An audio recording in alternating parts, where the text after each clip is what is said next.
Hello everyone, welcome to foundation classes by Amit. अगर आप Chandigarh PRT exam की प्रिपरेशन कर रहे हैं तो ये क्लासेस आपके लिए मोस्ट इम्पोर्टेंट है। और आज का जो सेशन है ना, इसको तो आप बिल्कुल भी स्किप मत कीजिएगा।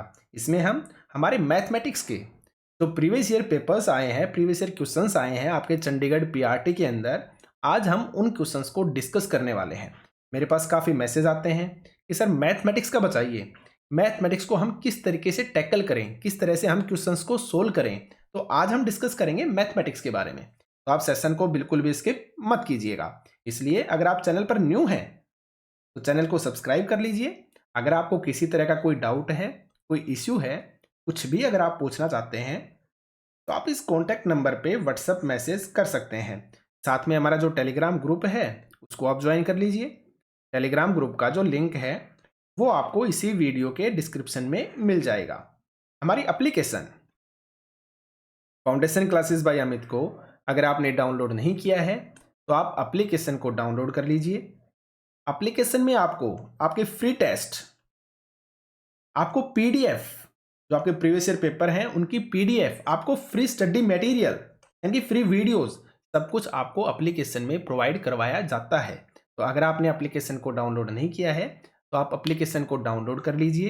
एप्लीकेशन को डाउनलोड करने का जो लिंक है वो भी आपको इसी वीडियो के डिस्क्रिप्शन में मिल जाएगा। और देखिए, हमारी दिवाली सेल चली हुई है जो आपकी कभी भी ख़त्म हो सकती है। तो अभी फिलहाल आपके हर एक कोर्स के ऊपर आपको 20% डिस्काउंट मिल रहा है।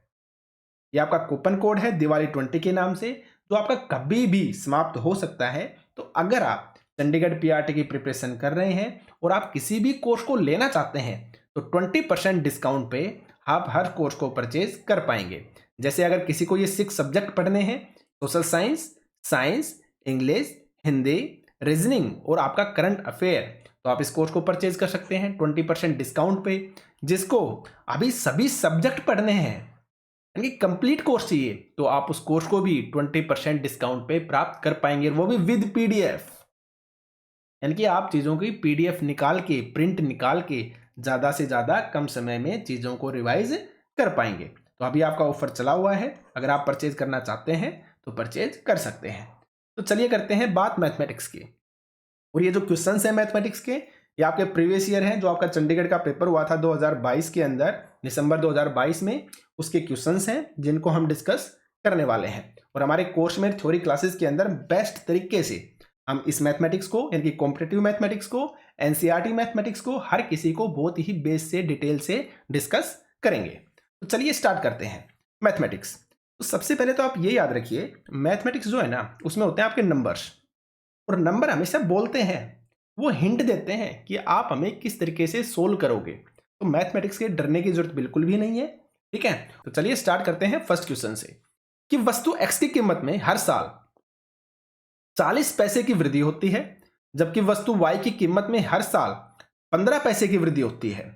यदि साल 2014 में वस्तु एक्स की कीमत में 4 रुपए 20 पैसे थी, 4.20 थी, यानी कि 4 रुपए 20 पैसे थी, और वाई की जो कीमत है ना वो 6 रुपए 30 पैसे थी, तो किस वर्ष वस्तु एक्स की कीमत वस्तु वाई से 40 पैसे अधिक होगी?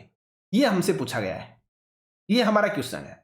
अब काफी लोग तो क्या करेंगे ना, जैसे 4 रुपए 20 पैसे देखे, कंफ्यूज कि सर ये तो 4 रुपए 20 पैसे में दे दिया, ठीक है, ये 15 पैसे में दे दिया, ये 6 रुपए 30 पैसे यानी कि पॉइंट में दे रखा है, दशमलव में दे रखा है, तो कैसे हम सोल्व करेंगे? देखिए, मैंने अभी आपको जस्ट पहले बताया था कि मैथमेटिक्स है ना वो आपको अलाउ करता है सेम चीजों को लेके। ठीक है ना, तो देखिए हम कैसे तरीके हैं। आप पैसे के बारे में सोचिए ही मत, यहाँ पे जैसे रुपए हैं 4 पॉइंट, आप दशमलव के बारे में सोचिए ही मत, आपको क्वेश्चन सोल्व करना है ना। और इस टाइप के जब भी क्वेश्चन आए ना, आप हमेशा ऑप्शन के थ्रू जाइए। अब मैं कैसे करूंगा, मैं पैसों को ध्यान ही नहीं रखूंगा, मैं रुपयों को ध्यान ही नहीं रखूंगा, जो दशमलव है ना 6.30 4.20 इनको मैं याद ही नहीं रखूंगा। कैसे करूंगा, एक वैल्यू है आपके पास, एक्स वस्तु है, एक वस्तु है वाई। अब इसने बोला कि 2014 में एक्स की वैल्यू थी 4 रुपए 20 पैसे, मैंने मान ली भाई 420 रुपए थी। मैंने अपनी सहूलियत के लिए मान ली ताकि मैं कैलकुलेशन के अंदर ना फंसूं। इधर मैं वाई की जो कीमत थी 6 रुपए 30 पैसे थी, मैंने 630 रुपए मान ली भाई। ठीक है ना, दोनों को मैंने रुपए के अंदर मान लिया। भाई इसको मैंने रुपए में कन्वर्ट कर दिया, इसको भी रुपए में कन्वर्ट कर दिया, कोई फर्क पड़ेगा? दोनों वैल्यू थी, दोनों कीमत थी, दोनों कीमतों को मैंने अपने अकॉर्डिंग, ताकि मुझे कैलकुलेशन में दिक्कत ना आए, मैंने 420 रुपए कर दिया और 630 रुपए कर दिया। अब आगे देखिए आप कि हर साल 40 पैसे की वृद्धि हो रही है। देखिए अच्छे से पढ़ा कीजिए क्वेश्चन को, 40% नहीं बोल रहा, 40 पैसे की वृद्धि हो रही है, और एक में हो रही है वाई में आपकी 15 पैसे की वृद्धि। अब मैंने जब इनको रुपए मान लिया तो इनको भी रुपए मान लो आप, कि एक में 40 रुपए की वृद्धि हो रही है और एक में वृद्धि हो रही है आपकी 15 रुपए की हर साल। तो इसने बोला है कि वस्तु एक्स की कीमत वस्तु वाई से 40 पैसे अधिक किस वर्ष होगी? ऑप्शंस को देखिए आप, 2023, 2024, 2025 और 2026। तो ऐसे जब भी क्वेश्चंस आए ना, आप हमेशा ऑप्शन के अकॉर्डिंग जाइए। अब मैंने यहाँ पे एक एक को मैं उठा के देखूंगा, यहाँ पे मैंने उठाया 2024 को, तो जैसे ही मैं 2024 को उठाता हूं ना, तो आप खुद देखिएगा 2024 यानी कि 2014 से 2024 यानी कितने साल हो गए आपके? 10 साल हो गए। एकदम जीरो से, एकदम बेसिक से समझा रहा हूं मैं आपको, 10 साल हो गए। एक साल में वृद्धि हो रही है 40 रुपए की, मैंने इनको रुपए मान लिया है। एक साल में वृद्धि हो रही है 40 रुपए की, तो 10 साल में कितनी होगी? 400 रुपए की वृद्धि हो जाएगी। 400 रुपए ऐड कर दीजिए भाई एक्स में, कितनी आ गई? 820 आ गई। अब आगे देखिए सेकंड वाले में कि वाई के अंदर 15 रुपए की वृद्धि हो रही है, मैंने रुपए मान लिया है, पैसे को कंफ्यूज मत होना। 15 रुपए की वृद्धि, एक साल में 15 रुपए की, एक साल में 15 रुपए की वृद्धि है, तो 10 साल में कितनी होगी? 15 गुणा 10 कितनी हो गई? 150 की वृद्धि हो गई। कर दीजिए 150 की वृद्धि, कर दीजिए। ये 820 आया, इसको ऐड कीजिए, 0 5 और 3 8 और 6 एक साथ 780 रुपए। डिफरेंस देखिए कितना आ गया? 40 का आ गया। यानी कि एक्स की वैल्यू कितनी अधिक हो गई? 40 अधिक हो गई। और कब होगी? 2024 तक होगी। बताइए इसमें कहां पे तो आपके पैसे की दिक्कत आई, आपको कहां पे आपको दशमलव स्थान की दिक्कत आई? तो हमेशा मैथमेटिक्स को आप इस तरीके से सोल्व करना सीखिए। और ये जब हम थ्योरी क्लासेस करेंगे ना कोर्स में, तो और भी ज्यादा डिटेल से मैं चीजों के बारे में समझाऊंगा। अब ये कितनी देर का क्वेश्चन था? ये आपका मैक्सिमम से मैक्सिमम 1 मिनट भी नहीं लगना था, ठीक है ना। तो इस टाइप की चीजें हम हमारे कोर्स के अंदर देखने वाले हैं, ठीक है। आगे बढ़ते हैं। तो आपका करेक्ट आंसर क्या हो जाएगा? 2024, याद रखिएगा। आगे बढ़ते हैं। अच्छा एक चीज आप और याद रखिए, जो हमने कोर्स स्टार्ट कर रखे हैं ना, मैंने डिसाइड किया कि 20 नवंबर तक, यानी कि आपके 7 से 8 दिन में इन सभी सब्जेक्ट को हम अच्छे से कवर कर लेंगे। आपकी social science, science, English, Hindi, reasoning, और आपका जो जीए है ना, ये आपका चलता रहेगा करंट अफेयर। इसमें आपके जो मोस्ट इंपोर्टेंट टॉपिक्स है ना एक साल के, जैसे स्पोर्ट्स हो गए, अवार्ड्स हो गए, जो आपके अकॉर्डिंग टू सिलेबस इंपोर्टेंट है, मैं उनको कराऊंगा कंप्लीट 1 साल का आपका। और उसके बाद अब हमारे पास जो भी समय बचेगा ना, 1 से 1.5 महीना, क्योंकि जनवरी में आपका एग्जाम एक्सपेक्टेड है, तो 1 से 1.5 महीना जो बचेगा ना, उसमें हम इन चारों सब्जेक्ट को बहुत ही अच्छे से देखने वाले हैं। आपका चाहे एनसीईआरटी का मैथमेटिक्स हो, या आपका कॉम्पिटिटिव मैथमेटिक्स हो, आईसीटी, टीचिंग एप्टीट्यूड, हम हर एक चीज को डिटेल से करने वाले हैं, ठीक है। आप याद रखिएगा। नेक्स्ट क्वेश्चन को देखते हैं हम। पानी 212 डिग्री फ़ारेनहाइट या 100 डिग्री सेल्सियस पर उबलता है और 32 डिग्री फ़ारेनहाइट या फिर 0 डिग्री सेल्सियस पर पिघलता है। भाई सबको पता है 100 डिग्री सेल्सियस पर क्या करेगा? उबलेगा। और 0 डिग्री सेल्सियस पर पिघलता है, यानी कि 0 डिग्री वो टेम्परेचर है जिसपे आपका जो बर्फ है ना, वो पानी में कन्वर्ट होना स्टार्ट हो जाती है। आपको पता होगा इस चीज के बारे में। तो यदि किसी विशेष दिन का तापमान 35 डिग्री सेल्सियस है, तो यह फ़ारेनहाइट के कितने फ़ारेनहाइट के बराबर होगा? देखिए कहां पे साइंस का जो कंसेप्ट है वो मैथमेटिक्स के अंदर दिया है। आपको फॉर्मूला पता होगा एक, F-32/9 इक्वल टू में C/5, ठीक है। ये कन्वर्ट करने का फॉर्मूला होता है, जब फ़ारेनहाइट को डिग्री सेल्सियस में कन्वर्ट करना होता है ना, तो उस तरीके से करते हैं हम। केल्विन का भी फॉर्मूला होता है। तो ये सारे फॉर्मूलाज मैं आपको बताऊंगा, आप टेंशन मत लीजिए। तो अब देखिए क्या निकालना है आपको, फ़ारेनहाइट में निकालना है। तो इसको आप एज इट इज रखेंगे, एफ को आपने एज इट इज रखा, -32 डिवाइडेड बाई 9 इक्वल टू में सी की वैल्यू कितनी दे रखी है आपके पास? 35 डिग्री सेल्सियस है, 35 डिग्री आपने रख दिया, और बाई में 9 कर दिया, 9 नहीं 5, बाई आपने 5 कर दिया, कैंसिल कर दीजिए, 5 7 35, कट कीजिए आप, F-32 डिवाइडेड बाई 9 और इक्वल टू में 7 मल्टीप्लाई कर दोगे, ये तो आता होगा आपको करना। तो F-32 इक्वल टू क्या हो गया? 9 7 63। एफ की वैल्यू क्या आ गई आपकी? इधर ये माइनस का था, उधर जाएगा प्लस का हो जाएगा, 63 प्लस में 32 इक्वल टू में 3 और 2 5 और 6 3 9 95। करेक्ट आंसर क्या आएगा आपका? आंसर नंबर सी आ जाएगा। आप समझ गए होंगे। नेक्स्ट बढ़ते हैं। नेक्स्ट क्वेश्चन है आपका, एक आदमी ने कुछ अंडे खरीदे जिनमें से 10% सड़े हुए हैं। कितने प्रतिशत? 10% आपके सड़े हुए हैं, वह शेष का 80% अपने पड़ोसियों को दे देता है। तो अब उसके पास 36 अंडे बचे, तो उसने कितने अंडे खरीदे, ये आपसे पूछा गया है कि कितने अंडे उसने खरीदे, यानी कि स्टार्टिंग में आपको बताना है कि कितने अंडे उसने खरीदे थे। तो देखिए, परसेंटेज एक ऐसा टॉपिक है, चाहे आपका प्रॉफिट एंड लॉस हो, चाहे आपके एरिया के क्वेश्चंस हो जिसमें वो बताता है ना कि इतने परसेंट जो आपकी चौड़ाई है वो बढ़ गई, लेंथ है इतने परसेंट डिक्रीज हो गई, इतने परसेंट इंक्रीज हो गई, यानी कि परसेंट आपका हर जगह है। और परसेंटेज जिसने समझ लिया ना, काफी क्वेश्चंस आपके ये समझिए सोल्व हो चुके हैं, काफी जो सिलेबस है वो आपका क्लियर हो चुका है। अब इस क्वेश्चन को देखिए आप, यहाँ पे 10% गिवन है। परसेंट का मतलब हमेशा होता है 1/100। ठीक है, अगर मैं 10% को सोल्व करूंगा तो मैं क्या करूंगा, 10 गुणा में 1/100, इसको मैं कट करूंगा, तो कट करने के बाद क्या आया मेरे पास, 1/10 आया, यही आया ना। इस नीचे वाली वैल्यू के बारे में हमेशा एक बात याद रखिएगा, ये हमेशा टोटल की वैल्यू होती है, टोटल की। अगर मैं किसी चीज के बारे में बोलता हूं ना कि ये चीज 100% है, तो यहां पे 100% की वैल्यू 10 है आपकी, और जो ये ऊपर वैल्यू जो भी बचती है ना, ऊपर वैल्यू, ये वो वैल्यू होती है जो हम क्वेश्चन को पढ़ के निकालते हैं। जैसे यहां पे बात की गई थी 10% सड़े हुए हैं, तो ये 10% की वैल्यू है एक आपकी। अगर मैं आपसे ये कहूं कि 10 आपके पास टोटल जो थे वो अंडे थे, तो उसमें से एक अंडा क्या है आपका, सड़ा हुआ है। 10% की वैल्यू का मतलब 100%, तो एक की वैल्यू का मतलब क्या हो गया आपका 10%। परसेंटेज टॉपिक को आपको बहुत ही अच्छे से समझना पड़ेगा, और ये मैं थ्योरी क्लासेस में कोर्स के अंदर बहुत ही डिटेल से समझाऊंगा आपको। ठीक है, अब हम इस क्वेश्चन के ऊपर लौटते हैं। देखिए आप, ये मैंने आपको जस्ट एक कंसेप्ट बताया, छोटा सा है। अब समझिए आप, यहां पे इसने बोला कि जो अंडे हैं ना, इनमें से 10% आपके सड़े हुए हैं। तो एक तो आपको परसेंटेज सोल्व करने का ये तरीका मैंने बताया, भाई मैंने 10% को क्या कर लिया, कन्वर्ट कर लिया 1/10 में। अब 10 की वैल्यू क्या है, भाई 10 आपके पास टोटल थे, एक आपका सड़ा हुआ निकला, तो कितने आपके पास बचे, 9 से बच गए, एक आपका सड़ा हुआ था। अब शेष का 80% अपने पड़ोसियों को देता है, तो 9 का 80% आप निकालोगे।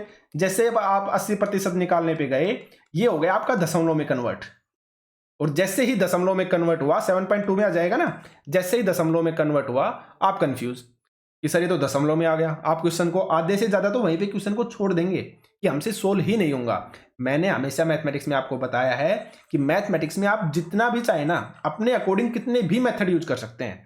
अब मैंने आपको ये कंसेप्ट बताया था, लेकिन यहां पे मैं क्या करूंगा, अपने अकॉर्डिंग चलूंगा। कैसे, उसने बोला कि कुछ अंडे जिनमें से 10% सड़े हुए हैं, और मैं बोलता हूं कि हर वैल्यू अपने आप में क्या होती है, 100% होती है। तो 100% यानी कि आपके पास 100% थे, 10% सड़ गए, तो कितने बचे, 90% सही बचे। 10 आपके क्या हो गए, खराब हो गए, 10%, 90% बच गए। तो शेष का 80% यानी कि 90 का 80% अगर आप निकालोगे तो कितना बचेगा आपका, 72 बनेगा। 90 का 80% निकाल लीजिए आप, 9 72 72 बनता है ना, यानी कि 90 में से 72 ऐसे हैं जो आपने अपने पड़ोसियों को दे दिए। इसको दे दिए, पड़ोसियों को दे दिए। तो अब 90 में से 72 पड़ोसियों को दे दिए, तो कितने बचे आपके पास, 18 बच गए। लेकिन आपके पास 18 नहीं बचे, अकॉर्डिंग टू क्वेश्चन बोल रहा है कि अब उसके पास 36 अंडे बचे हैं, यानी कि 18 नहीं बचे, 18 के बजाय कितने बचे हैं, 36। यानी 18 की जो वैल्यू है ना वो आपकी 36 गिवन है, तो कितने गुना पे हो गई, 18 दूनी 36, यानी कि 2। और ये जो बीच में वैल्यू होती है ना, ये हमेशा एक की वैल्यू होती है, याद रखिएगा।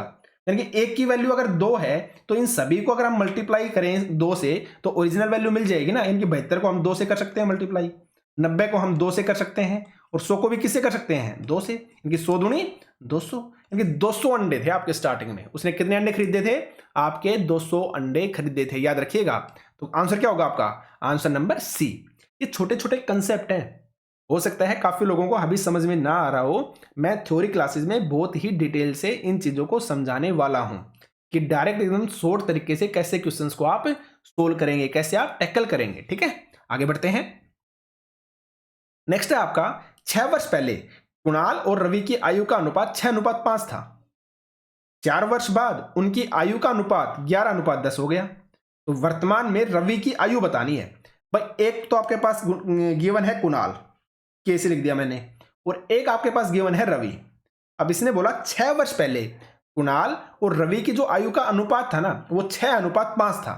देखिए ये हमेशा अनुपात में जो गिवन होते हैं ना, तो इसके साथ हम हमेशा एक वेरिएबल को लेते हैं। यहां पे मैंने एक्स वेरिएबल ले लिया, क्योंकि अनुपात जो होता है ना आपकी फिक्स वैल्यू होती है।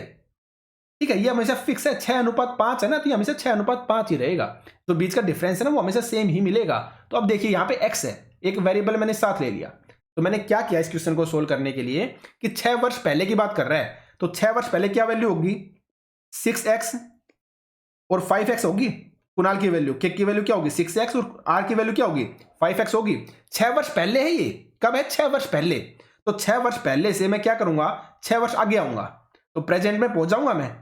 तो प्रेजेंट में पहुंचने के लिए मैंने क्या किया, 6 वर्ष का समय तय किया, तो दोनों में मैं 6 जोड़ दूंगा। 6x प्लस में 6, और ये रेशियो में है हमारे, तो 5x प्लस में 6, दोनों में 6 जोड़ दिए। और उसके बाद भी बोल रहा है आगे 4 साल और जाना है हमें। ये जो 4 साल का सफर है ना, इसको और तय करना है, और तब जाके आपका रेशियो 11:10 बनता है। तो कहने का मतलब क्या हो गया, 6 तो आप आ गए, यानी कि वर्तमान में तो आप पहुंच गए, 4 आगे और जाना है, 4 और ऐड कर दो भाई, 4 इसमें ऐड कर दिया और 4 इसमें ऐड कर दिया, और अब जो रेशियो है ना वो आपका 11:10 बना है। क्या बना है, अब जो आपका रेशियो है वो 11:10 बना है। अब जाके आपने 6 साल पहले से स्टार्ट किया और 4 साल बाद तक गए, तो आपकी ये इक्वेशन निकल के आई। बस इसको कुछ नहीं करना, सिर्फ और सिर्फ सोल्व करना है। कैसे सोल्व करोगे, चलो अगले पेज पे मैं आपको दिखाता हूं। 6x प्लस में 6 + 4 यानी कि क्या हो जाएगा, 6x + 10 हो गया, डिवाइडेड बाई, क्यों रेशियो में है। 5x प्लस में 10, ये 6 + 4 क्या हो जाएंगे, 10 हो जाएंगे। तो 5x प्लस में 10 कर दीजिए आप, 5x प्लस में 10 इक्वल टू में 11/10, ये गिवन है। सोल्व कर दो भाई, आर पर मल्टीप्लाई हो जाएगा, 10 को करेंगे तो 60x प्लस में 10 250 इक्वल टू में 11×5 55, 55x प्लस में 110 हो गया। कर दीजिए सोल्व, 60x, ये 55x इधर आ जाएगा, 55x इक्वल टू में 110, और ये 100 इधर प्लस का है, उधर जाके क्या हो जाएगा, माइनस का हो जाएगा।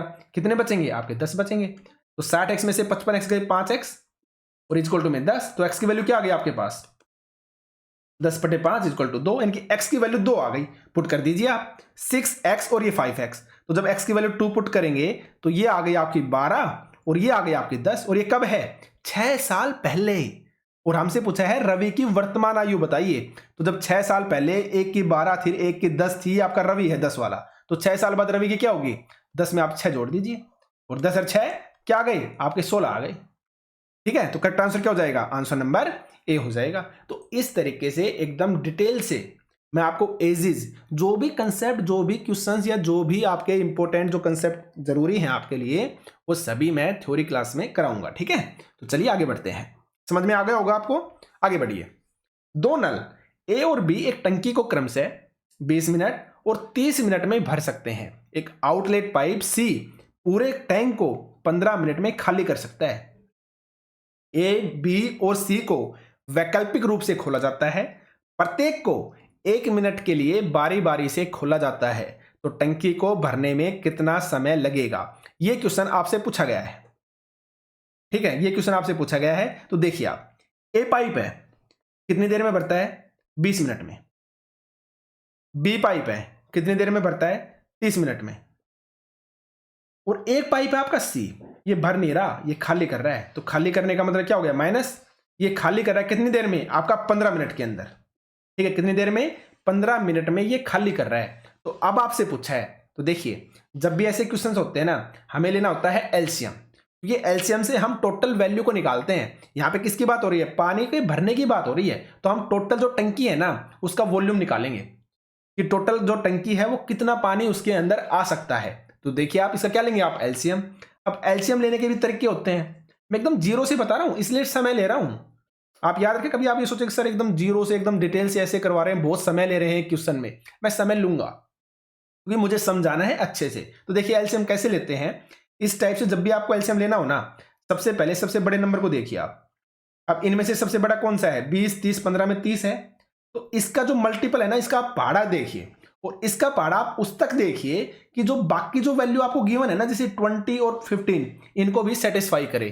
कहने का मतलब 30 एकम 30, मैंने यहां पे 30 रखा, तो आपको पता है जो एलसीएम होता है वो सभी से डिवाइड होता है। तो 30 को 30 से करोगे डिवाइड हो गया, 15 को 30 को 15 से डिवाइड करोगे हो जाएगा। लेकिन जब आप 30 को 20 से करोगे क्या आएगा, आपका दशमलव में आना स्टार्ट हो जाएगा, यानी 20 जो है वो डिवाइड नहीं कर रहा, 30 को नहीं कर रहा ना, तो कहने का मतलब क्या होगा, यहाँ पे 30 नहीं आएगा। अब 30 के बाद फिर देखिए आप क्या है, 30 दूनी 60, 60 लीजिए आप। अब 60 को अगर आप देखोगे ना तो ये तीनों को डिवाइड करेगा, 15 चौक 60, 4 आ गई वैल्यू, 30 दूनी 60, 2 आ गई वैल्यू, और 20 दिया 60, 3 आ गई वैल्यू। और जो ये बीच में जो वैल्यू आ रही है ना, ये हमेशा 1 की वैल्यू आती है। यानी कि अगर कोई पाइप ए है, वो क्या कर रहा है कि कितनी मिनट में, 20 मिनट में कंप्लीट टंकी को भर देता है। तो कहने का मतलब 1 मिनट में वो 3 लीटर पानी डाल रहा है। इसी तरह जो बी है वो 1 मिनट में कितना, 2 लीटर पानी डाल रहा है। और जो सी है ना, वो 1 मिनट में कितना, 4 लीटर पानी निकाल रहा है, डाल नहीं रहा, निकाल रहा है। ये आपका आउटलेट पाइप है, याद रखिएगा। अब देखिए क्वेश्चन को कैसे सोल्व करेंगे। अब आगे बोला कि ए, बी और सी को वैकल्पिक रूप से खोला जाता है, यानी कि बारी बारी से, विकल्प के तौर पे। प्रत्येक को 1 मिनट के लिए बारी बारी से खोलते हैं। यानी कि पहले आप 1 मिनट के लिए ए को खोल लेंगे, उसके बाद 1 मिनट के लिए आप बी को खोलेंगे, और उसके बाद 1 मिनट के लिए आप सी को खोलेंगे। तो आपने क्या किया, सबसे पहले ए को खोला, तो ए 1 मिनट में कितना पानी देगा, 3 लीटर पानी दे दिया, ऐड कर दिया। बी, उसके बाद आपने क्या किया, ए को बंद कर दिया, बी को ओपन किया। बी कितना डालेगा 1 मिनट के अंदर, कितना, 2 लीटर पानी डाल दिया। अब आई सी की बारी।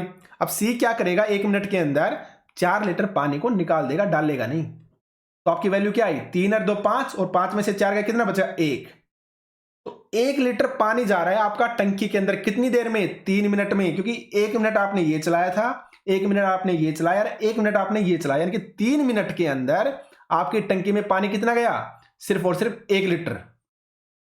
यानी कि 1 लीटर पानी कितनी देर में जा रहा है आपका, 3 मिनट के अंदर। और टंकी की क्षमता कितनी है जो मैंने बताई, कितना पानी आ सकता है, 60 लीटर पानी। तो जब 1 लीटर पानी 3 मिनट में जा रहा है, तो 60 लीटर पानी कितनी देर में जाएगा, 3 गुणा में 60, और 60 से क्या हो गया आपका 180, यानी कि 180 लीटर पानी।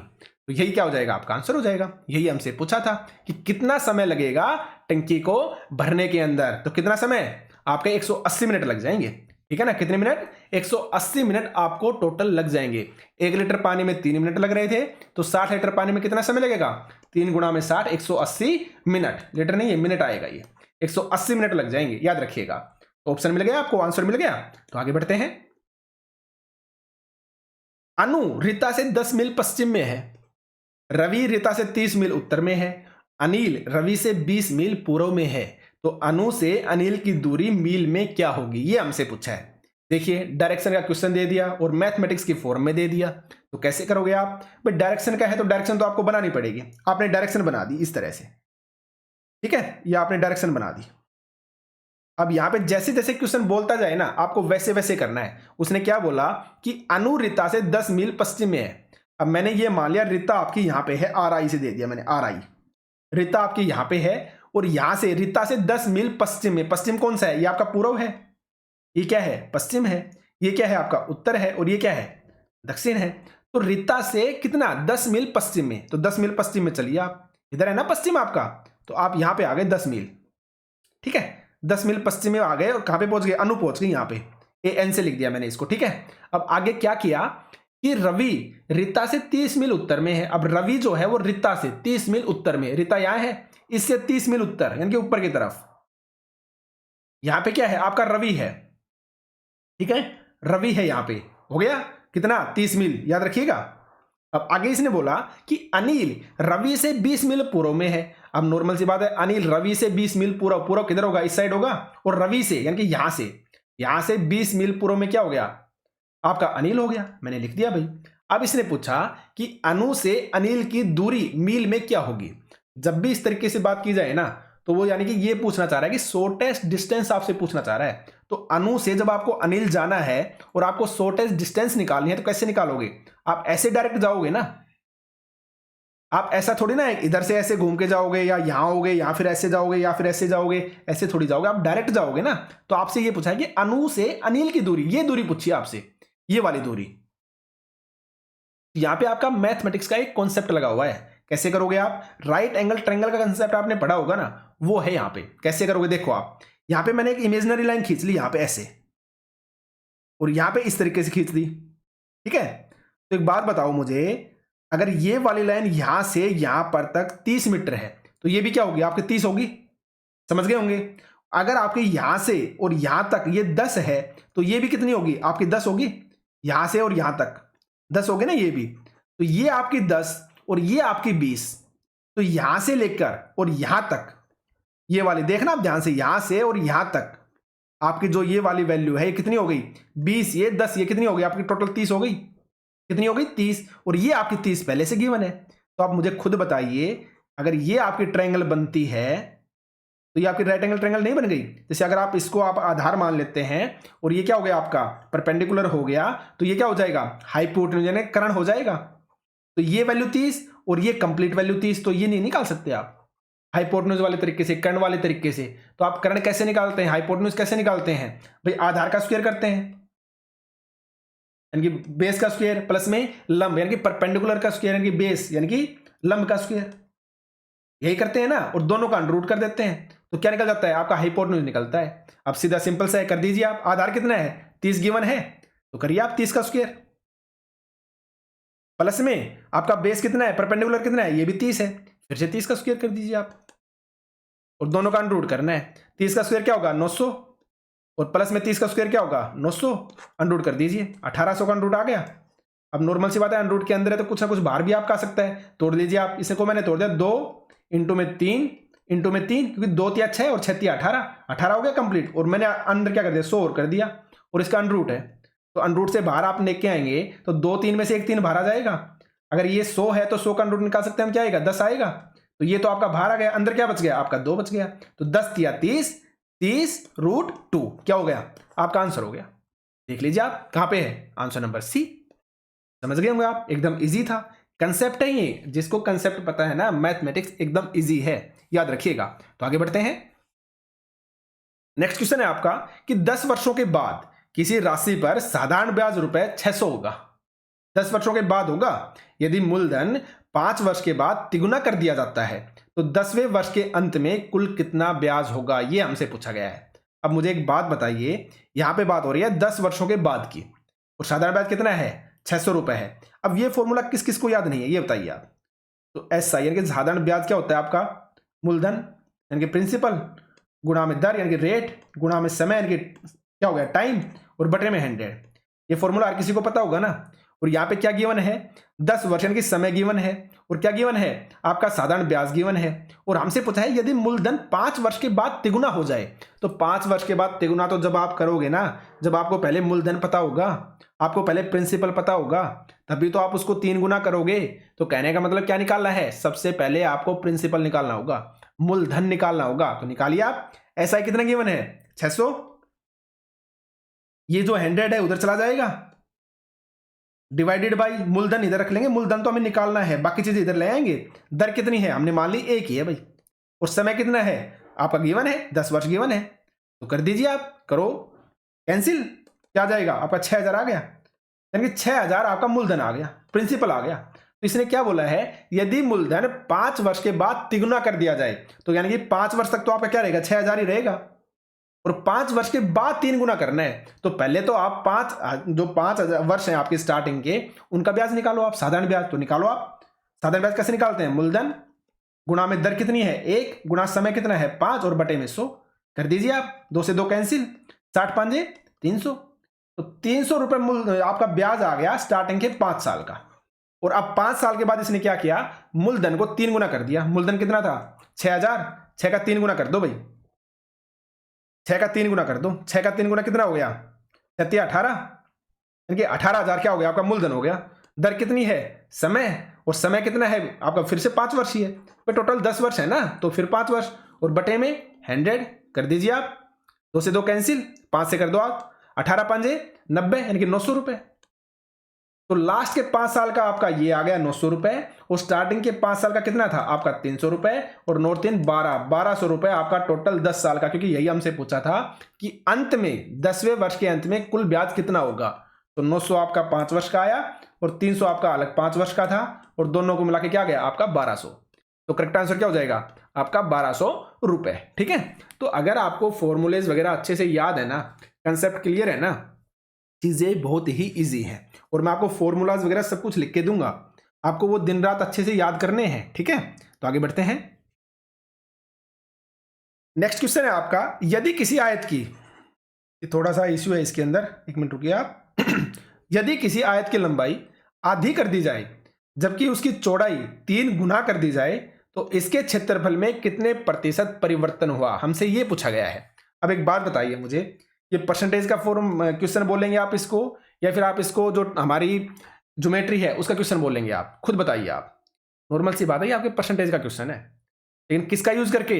आपके ज्योमेट्री का यूज करते हुए। अब कैसे यूज होगा वो आपको मैं बताऊंगा। देखिए आप, यदि किसी आयत की लंबाई आधी कर दी जाए, अब आयत क्या होते हैं आपके? ये आयत है, ठीक है, आयत है ये। आयत में क्या होती है? आमने सामने की जो भुजाएं आपकी बराबर होती हैं। ये क्या है? आपकी लेंथ है। और ये क्या है? आपकी ब्रेड्थ है। ये आपकी ब्रेड्थ हो गई, ये क्या है? आपकी लेंथ हो गई। ए बी सी डी में लिख देता हूं, ए बी सी और डी। तो आपकी जो सी डी और ए बी है वो आपकी लेंथ हो गई। ब्रेड्थ क्या हो गई? आपकी ए डी और बी सी हो गई, ठीक है। अब इसने क्या बोला? आधी कर दी जाए, जबकि उसकी चौड़ाई 3 गुना कर दी जाए, तो इसके क्षेत्रफल में कितने प्रतिशत परिवर्तन हुआ? ये आपसे पूछा है। तो एकदम एक तो आप बेसिक तरीके से करो। भाई मैंने ये मान लिया लेंथ कितनी है? एक्स है, एक्स हो गई आपकी, और ब्रेड्थ मान ली मैंने वाई है, ये वाई वाई हो गई आपकी, दोनों इक्वल होती है ना। और आयत का फॉर्मूला क्या होता है? क्षेत्रफल का, क्योंकि क्षेत्रफल में परिवर्तन पूछा है। तो आयत का क्षेत्रफल क्या होता है? लंबाई गुना चौड़ाई, यानी कि लेंथ इनटू में ब्रेड्थ। लंबाई गुना चौड़ाई होता है ना। तो लंबाई कितनी है? आपने एक्स मानी थी, चौड़ाई कितनी मानी आपने? वाई। क्या आ गई आपकी? एक्स वाई आ गई। एक्स वाई आपका क्षेत्रफल आ गया। अब आगे ये बोल रहे हैं कि अगर इसकी लंबाई को हम आधी कर दें, तो आगे देखिए आप, मैं इसको रब कर दूं यहीं पे, अगर आपको इश्यू ना हो तो मैं इसको यहीं पे रब कर देता हूं। ये आपकी एक्स वाई आ गया था, चलो आगे कर देते हैं इसको। नेक्स्ट देखिए आप, अब इसने बोला कि इसकी जो लंबाई है इसको आप आधी कर दो। हमने एक्स एक्स मानी थी, हमने आधी कर दी भाई, एक्स बाई 2 कर दिया, हो गया एक्स बाई 2। और जो आपकी इसकी ब्रेड्थ है उसको कर दो आप 3 गुना। तो ये हमने वाई मानी थी, तो इसको हम क्या कर देंगे? 3 वाई कर देंगे। 3 वाई वाई हो गई। देखिए आप इस पर अच्छे से ध्यान देना क्वेश्चन को, ठीक है। यहाँ पे हमने x और y माननी थी, तो इसको हमने आधा कर दिया, x बाई 2 कर दिया, और ये इसको हमने 3y कर दिया, 3y कर दिया। अब देखिए आप फिर से फॉर्मूला लगाइए। आयत का फॉर्मूला क्या होता है? क्षेत्रफल का लंबाई गुणा में चौड़ाई। तो लंबाई क्या है आपकी? x बाई 2, और चौड़ाई कितनी है आपकी? 3y। तो कर दीजिए 3xy बाई 2, क्या आ गया? आपका क्षेत्रफल आ गया, ये क्षेत्रफल आ गया। तो एक क्षेत्रफल क्या आया था आपका? एक्स वाई आया था, और दूसरा वाला क्या आया? चेंज करने के बाद 3xy बाई 2 आया। अब इसके डिफरेंस को देख लीजिए आप। भाई आपको परसेंट में वृद्धि निकालनी है, तो क्या हुई? 3xy में से आप क्या माइनस करोगे? xy को माइनस करो। एकदम बेसिक से बता रहा हूं मैं। तो 2 से 2 कट जाएगा, 3xy। एलसीएम लेना तो आता होगा। इसको 1 से 2 और 2xy, तो बचेगा क्या आपका? xy बाई 2 बचा, यही बचा ना। अब परसेंट में वृद्धि पूछी है, तो वृद्धि कहां से होती है? स्टार्टिंग वाले से होती है, यानी कि यहां से जो आपकी वृद्धि है ना वो काउंट की जाएगी। तो क्या होगा फॉर्मूला? xy बाई 2, यानी कि जितनी परसेंट जितनी वृद्धि हुई वो बटे में जो बेस होता है आपका xy, और मल्टीप्लाई में 100, ऐसे। तो करो आप, xy बाई 2 बटे में xy है, तो ये जब आप चेंज करोगे तो xy में हो जाएगा, और मल्टीप्लाई में 100। xy से xy कैंसिल, और 2 से ये चला, 2 5 10 और 50, ये 50% आपकी क्या हो जाएगी? वृद्धि हो जाएगी। तो करेक्ट आंसर क्या होगा आपका? देखिए आप, 50% की वृद्धि, यानी कि आंसर नंबर क्या हो जाएगा? Answer number B. तो देखिए ये आपके कुछ क्वेश्चन से मैंने एकदम जीरो से बताए हैं, तो थोड़ा सा समय भी लगा है, एकदम जीरो से बताने में समय लगता है, और इनको हम जो हमारी थ्योरी क्लासेस है ना उनके अंदर बहुत ही डिटेल से करने वाले हैं। तो अगर आप कोर्स को परचेज करना चाहते हैं तो आपकी दिवाली सेल चली हुई है, 20% ऑफ है हर कोर्स के ऊपर। आप आज ही इस कोर्स को परचेज कर लें, ठीक है, जिसमें हम आपके एनसीईआरटी के मैथमेटिक्स को, कॉम्पिटिटिव मैथमेटिक्स को, हर मैथमेटिक्स को एकदम डिटेल से, आईसीटी को, टीचिंग एप्टीट्यूड को, हर चीज को एकदम डिटेल से करने वाले हैं। तो आज के सेशन में सिर्फ और सिर्फ इतना ही था। आपका बहुत बहुत धन्यवाद। Thank you.